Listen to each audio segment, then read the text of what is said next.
breaking news from the United States of America.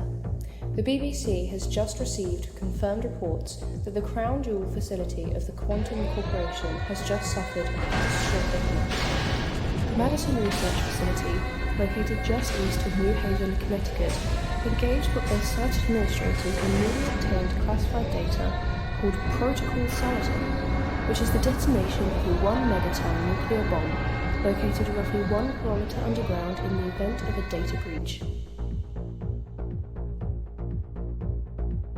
That's right. The detonation of this warhead marks the first nuclear detonation in history whose purpose was not under the guise of testing. In fact, this detonation marks the first time a nuclear detonation has ever occurred in a densely populated New England region, leaving questions as to the scale of possible ground soil and water contamination. Historically, the most prominent nuclear tests occurred at the Nevada test site, with temporary test sites established along the conterminous United States and off in the Pacific Ocean. Areas all chosen as they were far from densely populated areas and therefore reduced the chances of civilians contracting illnesses related to testing.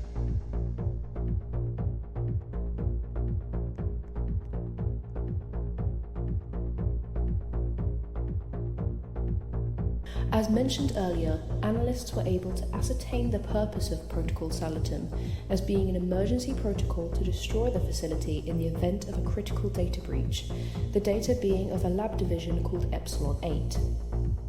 Epsilon 8, per Quantum Corporation's description, is a human biological testing and research lab with the aimed goal of reverse engineering the capabilities of living humans.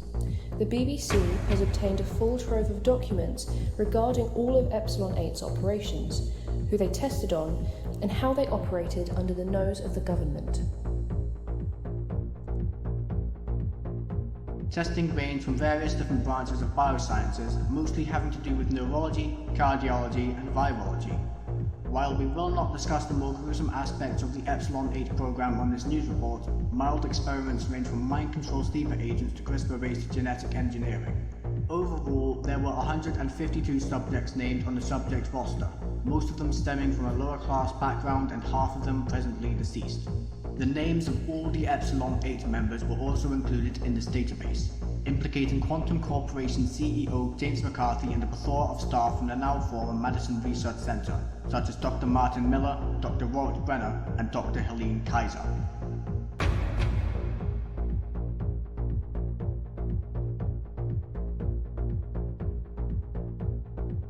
As such, members of the Epsilon 8 program were apprehended and detained by federal authorities, the United States Attorney General Edwin Meese issuing a press release stating that the Department of Justice would file a criminal suit against members of Epsilon 8 for high treason against the United States, conspiracy against the United States, 43 counts of second-degree murder, 26 counts of voluntary manslaughter, 102 cases of kidnapping, fraud, and criminal malfeasance.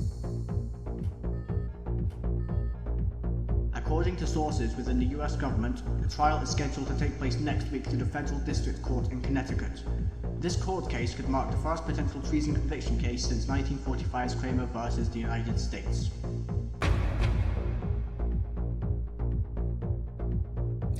Epsilon 8, according to the database leak, commenced operations around the time the Madison Research Center was built, culminating various different experiments and various staff members, names of whom have all been identified. Epsilon 8 used accounting tricks to throw government subsidy money into a black budget, accumulating millions to almost billions of dollars in funding. An annual funding sheet dating back to 1972 detailing an exponential growth of program funding. According to the US government and even the Epsilon 8 database, the government has zero knowledge of the existence of the Epsilon 8 program, with Epsilon 8 members stating that the laboratory was intentionally disclosed and treated as part of the facility to, quote, deter employees or government officials from stumbling upon it. And we'll have more for you after the break.